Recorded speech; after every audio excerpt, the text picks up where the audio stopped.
Yun, magandang araw po sa inyo lahat. Welcome po sa Makapili TV. Rekta na po tayo. Ito tungkol pa rin po sa pagbasura dun sa hiling ni Pangulong Duterte na interim release. So, may mga nagsasabi na malabo ng araw na pauwiin o makabalik sa Pilipinas itong si Pangulong Duterte.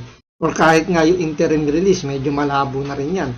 Dahil hindi talaga papayag ang ICC na pakawalan itong si Pangulong Duterte dahil nga wala naman sila magiging trabaho kung wala si Pangulong Duterte. At the same time, malaki rin yung posibilidad na yung itong Marcos administration nagbigay na ng pauna diyan. Alam niyo na ibig sabihin ng pauna, baka nagbigay na ng down payment para talagang dahil ginawa nila ng paraan talaga para mabitbit si Pangulong Duterte dun sa Netherlands. So, possible na nagbigay din sila ng budget para litisin doon si Pangulong Duterte. Kaya yung sinasabi nga nila na hindi naman sa ayaw nilang makauwi si Pangulong Duterte, pero yun talaga yung nagiging takbo ng istorya pagdating dito sa sa ginagawa ng ICC. So, ito panoorin po natin. Siyempre, bago ang lahat, kung hindi ka pa nakasubscribe sa Makapili TV, baka naman pwedeng pakipindot po muna yung subscribe button at the same time, palike na rin po ng video, wala naman pong bayad dyan, kaya pindot na. So ito, panoorin po natin. Ito, pag-usapan pa natin itong isang matindi ito. Ito. November 28, naglabas na po ang ICC ng kanilang decision denying yung request po ni former President Rodrigo Duterte for an interim release. My first question, ikinagulat nyo ba ito at anong reaction ninyo po sa naging decision po ng ICC? Hindi na po tayo nagulat doon sapagkat matagal ko na sinasabi na yung ICC, kumbaga sa basketball, forcing through siya, pumasok siya kahit wala siyang jurisdiction. Madaling sabi, from the very inception, talagang gusto niyang ikulong at i-trial at i-convict itong si Presidente Duterte. Kaya pati yung mga pangangatwino niya puro kabalbalan Like, for instance, sasabihin nila na hindi naman daw necessary na bigay siya ng release sapagkat daw yung kanyang circle of influence, considering na naging mayor siya ngayon at vice presidente, madaling sabi baka daw yung mga testigo. Sabi ko, teka muna, presidente na nga siya noon nung lumabas yung mga testigong yan ng binimanda, wala siyang ginawa. He did not lift a finger. Paano niyo sasabihin na merong risk, merong panganib ngayon? Malayong-malayo. And then, sabi nila, sabi nila, hindi naman nila naprobahan na unfit siya for trial. Sabi ko naman, teka muna, bakit siya magpuprove na unfit siya for trial? He is in a controlled environment. Wala siyang access dun sa mga pasilidad na mga test sa kanya na talagang kung anong sakit niya ba talaga. Ang meron noon ang ICC, dapat noong pa, ginawa na nila yun. Tapos sasabihin nila, hindi mo naman naprobahan. Kayo dapat magprobahan na fit for trial yung akusado. Kaya lahat yan, puro kabalbalan ng mga katwina nila. Talagang gusto lang nilang tuhugin itong si Presidente Duterte. At kasama ang gobyerno dyan. Kasapakat nila ang administrasyon. So, attorney, you're saying politically motivated po itong ginagawa ng ICC? Ito yung tanong na nakakaloko Tatanungin pa kung politically motivated dun ng ginawa kay Pangulong Duterte. Malamang, political motivated talaga to. Sino ba yung nagpakulong si Pangulong Duterte? O sino yung nagbitbit doon? Sino yung nag-surrender? Sino yung nag-kidnap? Di ba si Bongbong Marcos? Alam naman natin na pag-addict, nasasaktan pag sinasabihan siyang addict. At very vocal si Pangulong Duterte doon na sinasabi nga niya na meron tayong presidente na gumagamit. So, hindi dapat tinatanong kung political motivated yung nangyari. Napaka-obvious naman talaga. Ng ICC sa ating dating Pangulo? Apart from that, meron din silang personal na agenda dyan. Kasi right now, questionable ang kanilang existence. tinanggalan sila ng mga suporta ng Estados Unidos, may mga umaaklas na sa kanilang grupo. Katunayan, di ba, yung mga malalaking bansa, hindi naman mga miyembro sa kanila. Russia, hindi miyembro. Ang Amerika, ang China. Kaya kailangan ipakita nila. Ginagawa nila poster boy itong si Yon. Presidente Duterte kasi sila ay binabatikos na wala naman silang hinuli, inaresto at nilitis na puti. Puro itim, puro black. Okay, kumuha sila ng brown. Okay. Nagegets ninyo? Yun talaga ang totoong nangyayari ngayon eh. Hindi nila mabitaw-bitawan si Pangulong Duterte, ginagawa nilang poster boy si Pangulong Duterte para magkaroon pa ng saysay yung kanilang opisina, ika nga, yung kanilang institusyon. Kasi pag wala na nga eh. Ngayon, meron silang bentahe, ika nga. May bentahe sila doon sa ibang mga bansa na suportahan. Kasi hindi naman sila fini-finance ng kahit na sinong gobyerno. Yan po'y tulong lang. Hindi po parte, makakalaho natin ng ICC, parte ng Netherlands. Hindi po ha. Yan po ay independent po yan. At yung iba't ibang bansa ang sumusuporta sa kanila. Ibig sabihin, hindi ko nga maintindihan, para tayong tanga. Ganyan kawalang niya itong Marcos na ito. Ibinigay itong ating dating Pangulong Duterte sa isang walang saysay na institusyon. Wala na Amerika dyan, wala na China dyan, wala na Russia dyan, wala na. Ibig sabihin, walang saysay yan. Ano lang yan eh, yung mga Timbuktu, ang nasasakupan yan, yung mga, kahit yung ibang African countries, nagagalit na nga dyan eh. Umalis na rin dyan eh.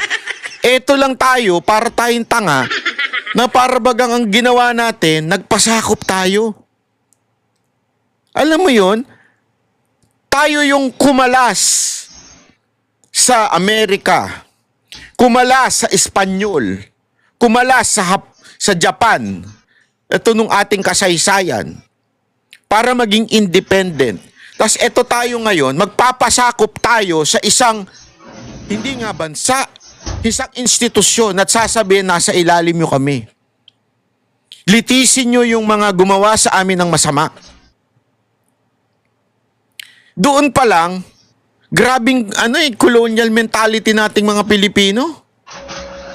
Totoo, sobra yung colonial mentality natin na kailangan magpasakop tayo sa kanila. Magkatarantado ba kayo? Alam mo, ito yun makinig kayo. Hindi naman nung sinabi ni Pangulong Duterte, hindi siya kaharap. Sabi niya, litisin niyo ako sa sarili kong bayan.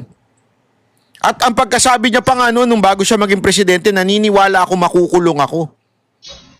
Naniniwala ako na ko sa ating bayan. Makukulong ako, uusigin ako dahil sa gagawin ko sa bansang to. Sinabi niya yan nung kanyang during the campaign. Ang hindi ko maintindihan, itong ating bansa na walang kakwenta-kwentang ICC. At ngayon, ginagamit na poster boy si Pangulong Duterte para makahuthot ng pondo sa iba't ibang bansa.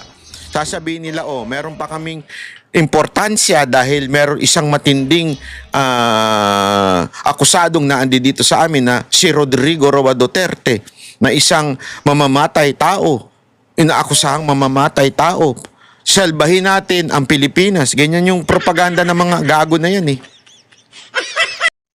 So, yung literal na ginagatasan yung pagkakakulong dyan ni Pangulong Duterte. Dahil dyan, pwede makahingi ng pondo itong ICC. So, doon sa mga ibang bansa na, alam nyo yun, na medyo maalwalang buhay.